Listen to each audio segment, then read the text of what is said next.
नमस्ते प्रणाम, मैं किशोर लाल यादव और मैं हूँ आकांक्षा पुरी। हमारा बहुत प्यारा सा सॉन्ग आ रहा है बोका म्यूजिक से, जिस सॉन्ग का नाम है लटक जीवा। लटक जाएगा। बोका म्यूजिक जब चलता है बोका तो कौन है उसको रोका। तो हमारे कृष्णा बेदर्दी जो कि प्यारे राइटर हैं, और ये उन्हीं के सजने से ये गाना बना हुआ है और बहुत प्यारा सॉन्ग है।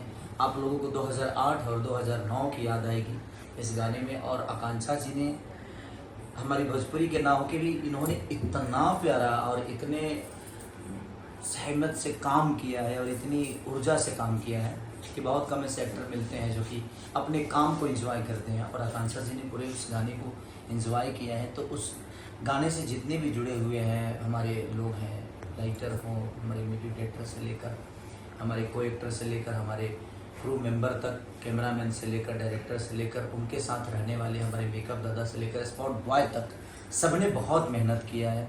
तो बस आप अपना प्यार और आशीर्वाद दीजिए, बहुत सारा प्यार दीजिए हमारे सॉन्ग को। हमारा सॉन्ग जल्द ही रिलीज होने वाला है, परसों बहुत जल्द आपके सामने आने वाला है हमारा सॉन्ग। तो देखिए और ढेर सारा प्यार दीजिए। बोका म्यूजिक। वो कब हाँ।